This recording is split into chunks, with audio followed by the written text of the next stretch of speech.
आपण जर बघितलं आहे की जिथे 50% काम कुंभमेळ्याच्या कामांचं होणं अपेक्षित होतं तिथे 30-35% झालेलं आहे आणि त्यामुळे हा जो विलंब झालेला आहे त्याचे अनेक कारणं आहेत. त्या काही ठिकाणी आपण पाहिलं असेल ड्यू टू क्वालिटी वर्क्स असेल. गेल्या काही रस्त्यांमध्ये आपण बघितलं आहे की रस्ता पुन्हा तोडायला सांगितला होता प्रशासनाने, तर काही क्वालिटीचे इश्यूज निर्माण झाले होते. तर आपली जी काही क्वालिटीची टीम आहे कुंभ प्राधिकरणाची असेल, आपले नितीन पाटील सर महानगरपालिकेतर्फे कोऑर्डिनेट करत आहे, अशा क्वालिटीच्या कामामध्ये रिवर्क पण झालेलं आहे आणि त्यामुळे पुढे जे काम करणं त्यांना अपेक्षित होतं, मागचं जर काम क्वालिटीनुसार नसेल तर ते रिवर्क धरण्यात आलेलं होतं आणि त्यांना पुन्हा पुढचं काम करण्यासाठी डिले झालेलं आहे. तर प्रत्येक ठिकाणी हे झालं आहे का तर नाही, काही ठिकाणी झाले, काही रस्ते कंप्लीट आहेत आणि काही रस्ते जिथे स्थानिकांचं लोकप्रतिनिधींचं असं म्हणणं होतं की काही उंचीचा प्रॉब्लेम झालेला आहे काही ठिकाणी. तर ह्या सगळ्या ज्या टेक्निकल बाबी आहेत त्या पुन्हा काही स्तरावरती आपण दुरुस्त करतो आहे, काही स्तरावरती त्याचं आता जे कॉम्पॅक्शन होऊन कमी त्याची जी उंची होती ती कमी पण होत आहे. तर असे अनेक टेक्निकल इश्यूज आहेत ज्यांना आपण सायमल्टेनियसली ॲड्रेस करतो आहे. हे मात्र नक्की आहे की जे रोड वर्क अपेक्षित होतं ते दिरंगाईने सुरू आहे आणि त्या कारणास्तव अधिक त्रास आज नागरिकांना भोगावा लागतो आहे. खड्डे तर आहेच, परंतु ज्या चारी खोदलेल्या होत्या वेगवेगळ्या युटिलिटीसाठी तिथे जो भराव टाकला होता तो दबून जातोय, त्यातनं खड्डे तयार होत आहेत आणि म्हणून अपघात होत आहेत. नाही, नक्कीच आपण बघत असाल आणि हे तांत्रिक कारण आहे की कधीही जेव्हा जेवढे लेअर्स अपेक्षित आहे रोड कन्स्ट्रक्शनमध्ये, जेव्हा 4-4, 5-5 फूट युटिलिटीज टाकण्यासाठी कधी कधी 6-7 फूट देखील खणलेले आहेत आणि त्याच्यात जेव्हा भराव टाकला जातो तो कॉम्पॅक्टेड नसतोच. त्यामुळे पाऊस झाल्यानंतर हे अपेक्षितच होतं की ते खाली खचणार आहे आणि ह्या खचलेल्या ठिकाणी खरं तर वाहनं अडकत आहे. पण तिथे ज्या युटिलिटीजचे कंत्राटदार आहेत त्यांनी तिथे सेफ्टी नॉर्म्स किंवा सेफ्टी बॅरिगेड्स करणं अपेक्षित आहे. काही ठिकाणी ते केले आणि काही ठिकाणी नाही केलेले. तर ज्यांनी नाही केलेले त्यांच्यावर आपण कारवाई करतो. ते 3 वेगवेगळे यंत्रणा आहेत. एक महापालिका आहे, कुंभमेळा आयुक्त आहे, प्राधिकरण आहे.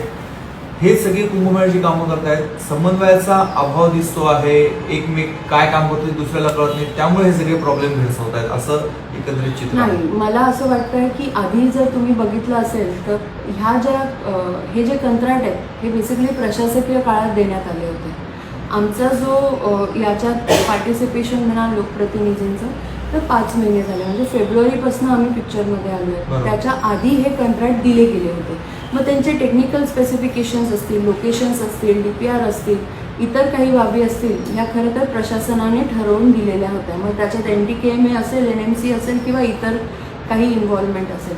हे प्लॅनिंग करताना खरं तर लोकाभिमुख प्लॅन व्हायला पाहिजे होता.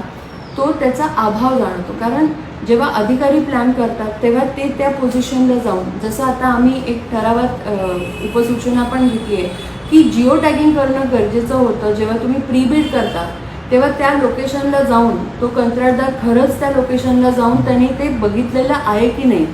कारण आपण पाहता आहे की हे कंत्राटदार जे आहेत कुंभचे ते बाहेरनं बरेच लोक आले, ते काही रेग्युलर लोकल कंत्राटदारांनी हे घेतलेलं नाही. त्यामुळे बाहेरचे जी लोक येतात त्यांना पहिल्या वेळेस तरी जिओ टॅगिंग कंपल्सरी करावं असं आम्ही उपसूचना केली आहे. त्याचं कारणच हे, कारण जो माणूस कॉन्ट्रॅक्ट घेतो तो जर त्या जागेवरती जाऊनच आलेला नसेल तर ते फक्त ऑन पेपर कॉन्ट्रॅक्ट राहतं आणि मग तिथे येणाऱ्या ज्या काही अडचणी तुम्ही बघत असाल सातत्याने प्रभाग क्रमांक 9मध्ये आमचे ज्येष्ठ नगरसेवक दिनकर अण्णा पाटील ते म्हणत आहे की बाळराम फाट्याचा जो रस्ता आहे तो 12 मीटर नका करू, तो 36 मीटरची तिथे गरज आहे. आणि खरंच गरज आहे. आज आपण बघतोय कुंभमेळा आहे आणि तो रस्ता खूप रहदारीचा आहे आणि तिथे तो 12 मीटरचा धरलेला आहे. तिथे अनेक वृक्ष देखील आहेत. तिथे वृक्ष आहे की नाही याचं देखील कॉन्ट्रॅक्टमध्ये किंवा टेंडर काढताना विचार केला नाही आहे आणि अशा बऱ्याच टेक्निकल अडचणी आहेत ज्यांनी ही कामं मागे राहिलेली आहेत. त्यामुळे ही जी प्रशासकीय काळात झालेली जी कामं आहेत त्यामध्ये ह्या अडचणींचा विचारच तेव्हा कोणी नाही केला. आणि जेव्हा लोकप्रतिनिधी स्थानिक असतात आणि त्यांना माहिती आहे की इथे ही अडचण येणार आहे, काही ठिकाणी भूसंपादनाची गरज आहे, लोक TDRमध्ये ऐकत नाही, हे सगळ्यांना आपल्याला सर्वश्रुत आहे. जर रस्ता वाढवला तर तिथे भूसंपादन करावं लागेल आणि तरी आम्ही शेतकऱ्यांना अग्री केलेलं आहे की TDRमध्ये ते जागा द्यायला तयार आहे रस्ता वाढवण्यासाठी. कारण शेवटी त्यांना माहिती आहे की आपल्या शहराचा विकास होणार आहे. जर मोठे रस्ते मिळाले तर वाहतूक सुरळीत होणार आहे आणि म्हणूनच आपण आता एक रोड ग्रीड मिशनवरती काम करतो आहे आणि लवकरच आम्ही ते आपल्या सगळ्यांच्या पुढे मांडू. त्याच्यावर काम चालू आहे.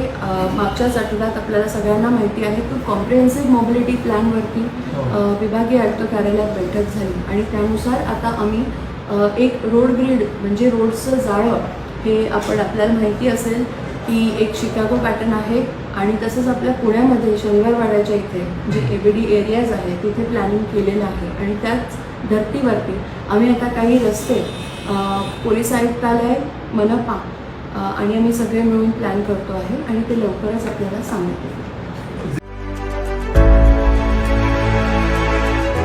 CEN न्यूज, देश प्रदेश की ताजा तरीन खबरों के लिए CEN न्यूज को सब्सक्राइब करें और रहें पल पल की खबर से हर पल बाखबर.